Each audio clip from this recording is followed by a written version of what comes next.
Hey, my vlog. It's probably just Dr. Whitlark watching, but hey, making it entertaining for you. Now, to finish the rest of this book.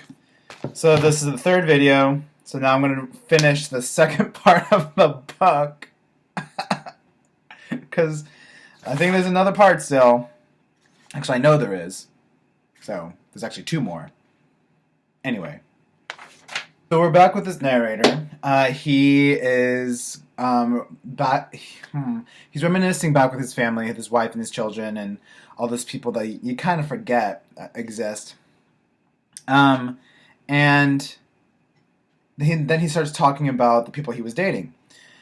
So before Claire, his wife, he had dated white women and black women, and he doesn't really give much information about the black women that he dated and the other white women, but I'm really interested to see what what he thinks is better or worse, or what hinders him from marrying a different white woman or a different black woman.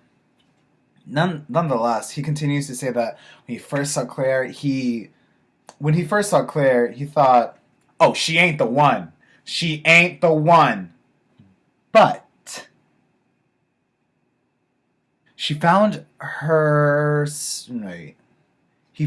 being very soft, and almost too courageous to be able to say no to her. It was interesting, the way he described how he ended up falling in love with her, because he actually warned her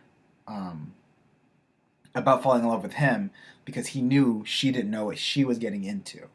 He then starts going on to another reminiscent memory flashback thing, when he was kicked out of Harvard. First of all, I was like, what? I completely forgot he went to Harvard. Like, 200 pages earlier, this dude was not even talking about Harvard.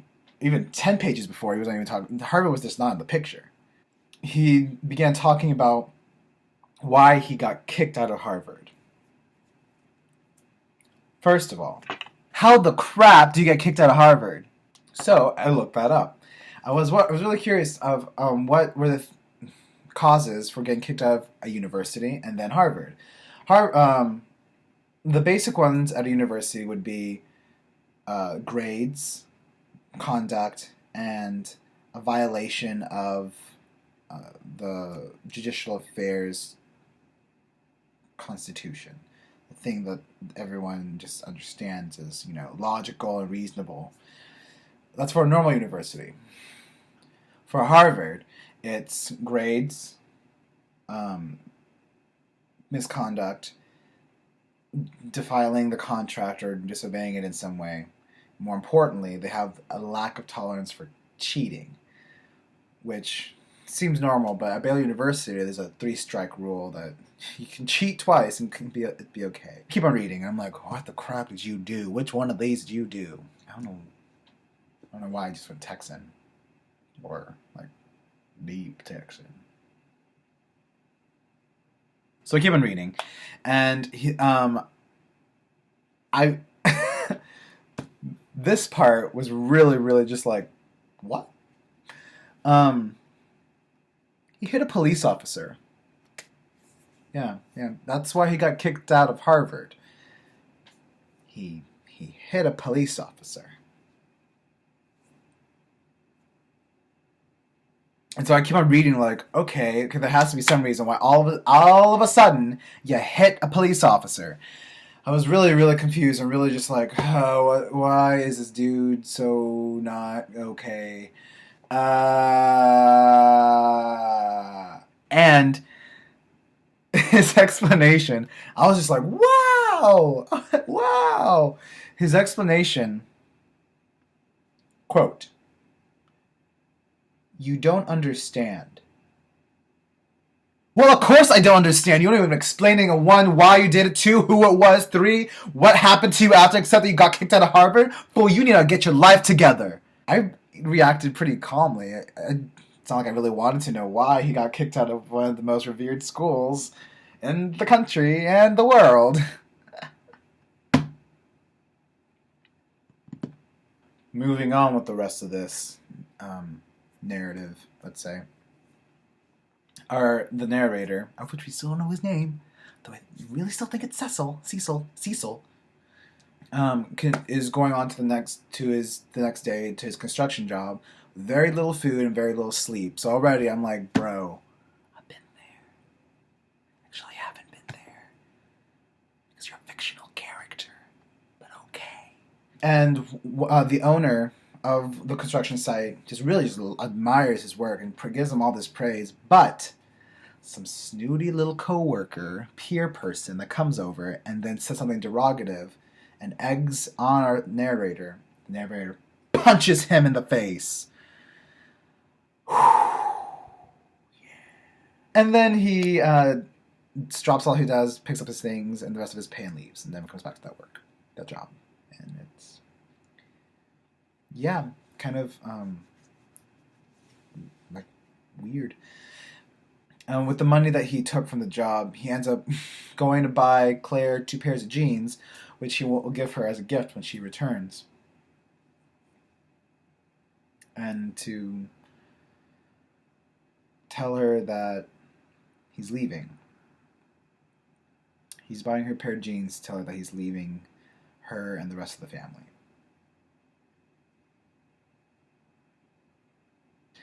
And to continue the rest of this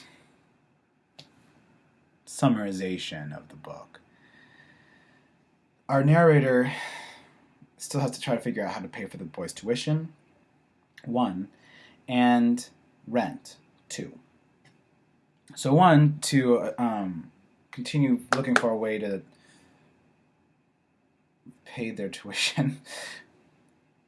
He meets up with the school's principal, and this is something that I found really difficult to read and have someone respond in this way. Well, as he's talking to the principal about maybe making some type of tuition installment where he pays monthly, the principal tries to share sympathy. Like, I understand it's rough, and I really do wish that there were better public schools that had better education out there, so you would have to pay something so expensive. But no, you can't pay in installments. Pay in full now or buy. Actually, it was like, what? End of the week. End of the week to pay full tuition. Which, in any case, regardless of what private school this is or not, that's expensive. That's a lot. When I was a youngin', in elementary school, I had the privilege of going to a private school, and we couldn't afford it. We couldn't afford squat. But my mom really wanted me to go to get a better education. I want to get a better education, and so did, thankfully, the principal of this private school. They worked on a way that we could pay installments, and I got scholarships to go all through middle school, and then even to high school, pay installments and almost full scholarship. And they were wanting to work with you. They really wanted to just try to have you pursue a better education. They were more concerned about the student rather than the money. The money was important, but it wasn't more important than the education. So they were able to seek the betterment of my future rather than the school's pocketbook, if that makes sense. So it was really hard to read this and not go off on some random principle that's not even real. Which is something I have to remind myself when I get really mad and upset. They're not real. I don't know where I would be, actually, if I was not able to go to a private school, because they really pushed me. I don't think I would have been willing to pursue college without the amount of knowledge I received going to these private institutions. It really shaped me, prepared me, and helped me see the better side of academia, rather than when I was in public school and I was really not. But then again, it was my public schooling that motivated me to go to a private school. So now, looking to pay for his rent, this man, he goes to his landlady,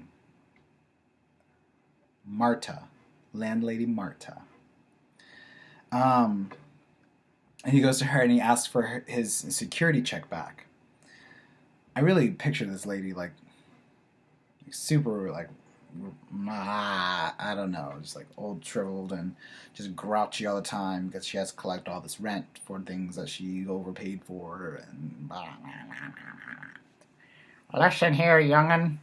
You don't take away the only deposit I have. Actually, I don't even have it. I lost that deposit. I lost it to my son. I gave it to my son. He needed it, so I let him take it. Woo! Woo! So then the narrator goes on to Shaky, that guy that he was staying with. Wait. Shaky is one of the friends that he had that ended up getting schizophrenia. Anyways, he goes and tells him that all these problems have come up because he married a white woman and that a black woman would understand and be able to relate to the situation, understand his needs. And this is all just like, oh, dude, you don't understand. How is somebody else going to understand? How is somebody else going to understand when you don't understand? Think about that. Riddle me that, Mr. Dropout of Harvard and kicked out because you punched someone in the face. I'm still pissed off about that. And he actually finds it a lot harder and harder to climb out of this metaphoric dark hole that he just keeps on building and building. At the end of this entire section, or part 2, he ends up starting to write a story about a man he calls Big Nig, who ends up being a guy that steals money from a bank. Something tells me that this man may not be made up.